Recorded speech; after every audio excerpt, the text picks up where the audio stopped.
Eh, Bismillahirrahmanirrahim. Assalamualaikum warahmatullahi wabarakatuh.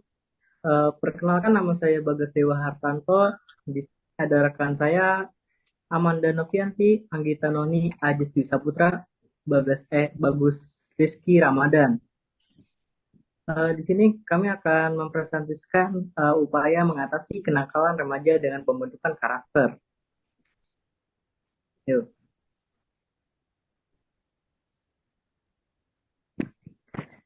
Slide ini akan dibacakan oleh Ajis Dwi Saputra. Oleh Ajis Ya, dipersilakan. kenakalan remaja. Kenakalan remaja merupakan suatu pola tingkah laku yang terlalu berlebihan. Dalam artian berlebihan tersebut dapat merugikan dirinya sendiri dan merugikan orang-orang di sekitarnya. Slide selanjutnya. Masa remaja. Masa remaja sering dikenal dengan istilah masa pemberontakan. Pada masa-masa ini, seorang anak yang baru mengalami pubertas seringkali menampilkan beragam gejolak emosi, menarik diri dari keluarga, serta mengalami banyak masalah. Selanjutnya, pembentukan karakter. Pembentukan karakter dalam pendidikan adalah sebuah usaha untuk mendidik anak-anak agar dapat mengambil keputusan dengan bijak dan mempraktikkannya dalam kehidupan sehari-hari, sehingga mereka dalam memberikan kontribusi yang positif kepada lingkungannya. Slide selanjutnya akan dibacakan Amanda Novianti. Bagas. Oh iya, Gak apa-apa, aduh. lu bilang ulang. Slide selanjutnya akan Oh, dibaca. iya. Slide selanjutnya akan dibacakan oleh Bagas Dewa Hartanto. Oke, baik. Di sini pendidikan karakter yang merupakan upaya untuk mengembangkan sikap etika, moral, dan tanggung jawab yang dibutuhkan remaja dalam menjalani kehidupan sosialnya.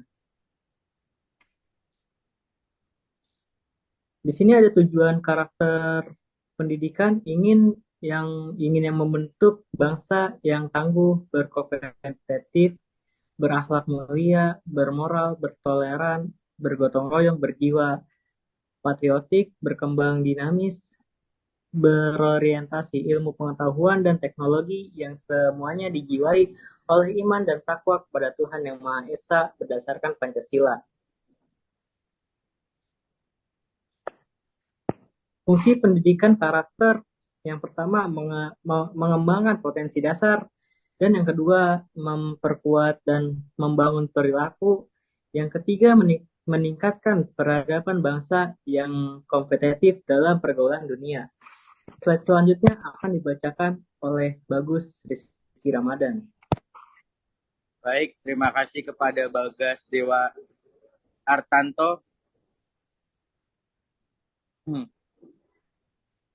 Faktor-faktor terjadinya kenakalan remaja, faktor internal dan faktor eksternal. Apa saja faktor internal itu? 1. Krisis identitas. 2. Kontrol diri yang lemah. Faktor eksternal yaitu 1. Kurangnya perhatian dari orang tua serta kurangnya kasih sayang. 2. Minimnya pemahaman tentang keagamaan. 3. Pengaruh dari lingkungan sekitar. 4. Tempat pendidikan. Selanjutnya. Faktor penyebab terjadinya kenakalan remaja menurut Dr. Kartini Kartono yaitu 1. Kurang mendapatkan perhatian, kasih sayang, dan tuntunan pendidikan orang tua. 2. Kebutuhan fisik maupun psikis yang tidak terpenuhi. 3. Tidak pernah mendapatkan latihan fisik dan mental yang sangat diperlukan untuk hidup normal. Selanjutnya. Kami menginterview salah satu guru kesiswaan di SMKN 2 Kota Bekasi. Diketahui bentuk-bentuk kenakalan siswa di SMKN 2 Kota Bekasi. Yang pertama ada pencurian, kedua judi online, ketiga tawuran, keempat merokok di toilet, dan yang kelima tidak bertanggung jawab saat PKL. Upaya-upaya yang dilakukan guru untuk mengurangi kenakalan siswa di SMKN 2 Kota Bekasi. Pertama, diadakannya tadarus, sanksi SP1, drop out, lalu diperketat penutupan pintu gerbang, dan dinasehati dan diberi bimbingan. Bagaimana jika melakukan kesalahan yang berat, beresiko tidak naik kelas dan dikeluarkan, tetapi kebanyakan murid SMKN 2 Kota Bekasi cenderung langsung mengundurkan diri dikarenakan nilai karakter yang buruk dan tidak sanggup akan tata aturan di sekolah. Selanjutnya kesimpulan akan dibacakan oleh Bagus. Baik, terima kasih Amanda Novianti. Saya akan membacakan kesimpulannya. Kesimpulan, kenakalan remaja meliputi semua perilaku yang menyimpang dari norma-norma hukum pidana yang dilakukan oleh remaja. Perilaku tersebut akan merugikan dirinya sendiri dan orang-orang di sekitarnya. Pendidikan karakter sangat penting untuk para siswa dikarenakan pendidikan karakter bertujuan untuk mendidik anak-anak agar dapat mengambil keputusan dengan bijak dan mempraktikannya dalam kehidupan sehari-hari, sehingga mereka dapat memberikan kontribusi yang positif kepada lingkungannya. Terima kasih.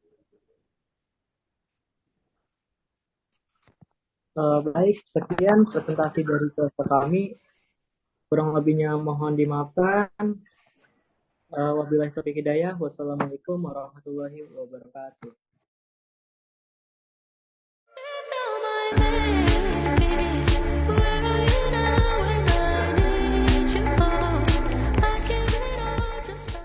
Assalamualaikum warahmatullahi wabarakatuh. Perkenalkan, nama saya Amanda Novianti dari kelas 1A6 dan dari kelompok 1. Di sini saya akan mewawancarai guru buku Semiati yang merupakan guru kesiswaan dari SMK Negeri Kota Bekasi mengenai pembentukan karakter.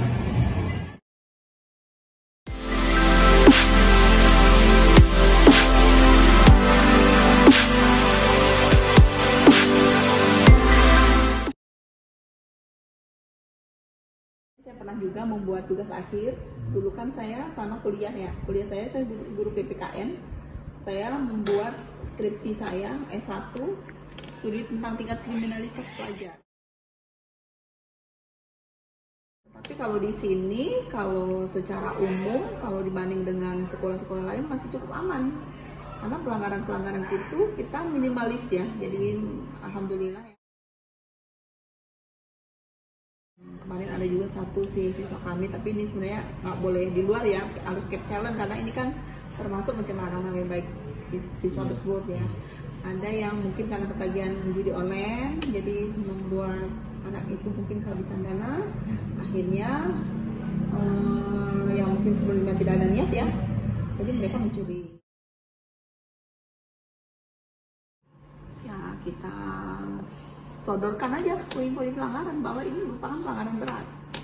Jadi mereka mengundurkan diri karena udah tahu bahwa poin dari pelanggaran berat itu resikonya mungkin kalau tidak lanjut mungkin nggak naik kelas gitu ya, karena nilai karakternya buruk. Berarti kan dia nanti nilai dari ibu yang mengajar jelek, sehingga mereka ya diminta untuk mengundurkan diri udah yang perlu seperti itu.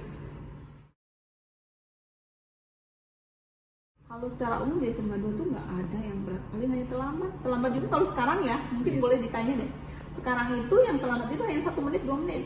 Kalau awalnya kita toleransinya ya masuk kan jam 4.05, kita jam 7 baru tutup pintu gerbang.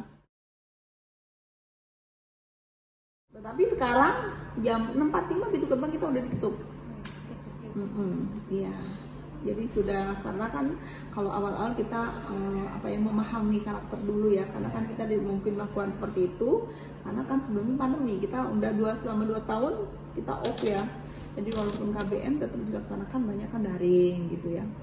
Nah pada saat kita harus melakukan KBM di awal kita masih toleransi, masuk 6.45 jam 7 baru kita tutup pintu gerbang. Itu masih ada 1-2 yang terlambat, masih kita toleransi, masih bisa masuk awal-awal ya. Ini kita sampaikan lagi di lapangan bahwa besok diupayakan untuk jangan telat gitu. Pokoknya kalau yang lebih dari jam 7 tidak bisa masuk, nanti pintu gerbangnya akan ditutup. Ya, ini pintu gerbang akan ditutup. Berkurang tuh, nggak ada lagi yang telat. Memang resiko gitu ya. Karena memang lokasi kita nggak bisa ditempuh menggunakan angkot gitu kan, hanya bisa menggunakan kendaraan motor. Kemudian jalannya juga lumayan agak sempit ya dan macet. Dan alhamdulillah paling hanya pelanggaran itu. Kemudian ada juga yang rokok paling, merokok di kamar mandi, ada juga merokok di kamar mandi. Ada ada aja mah pinter-pinter aja gitu ya, padahal kita kalau razia nggak nemu gitu, nggak tahu diselipin di mana, ternyata dia dimasukin di kantong celana, enggak di kantong celana boxer, celana boxer itu kan ada di dalam ya, jadi nggak pakai bungkus ya, dipakai kertas jadi nggak kelihatan ya, udah pinter. Jadi belum pernah ada yang ketahuan. Pernah, tetap aja pernah Dapat sanksi apa? dapat sanksi. Kita panggil orang tua ya, awalnya kita panggil orang tua, kemudian kita beri nasihat ya, kalau mengulangi pelanggaran lagi ya kita beri surat perjanjian ya langsung ya. Tapi kalau untuk merokok itu udah jelas keluar SP1 karena itu termasuk lumayan agak berat di sini. Mungkin cukup segini aja Bu buat Baik. wawancaranya. Siap. Sudah melewati waktu batasnya. Sama-sama. Kasih banyak ya Bu. Iya. Tadinya masih Oke, kalau ada apa-apa bilang aja nanti saya bantu.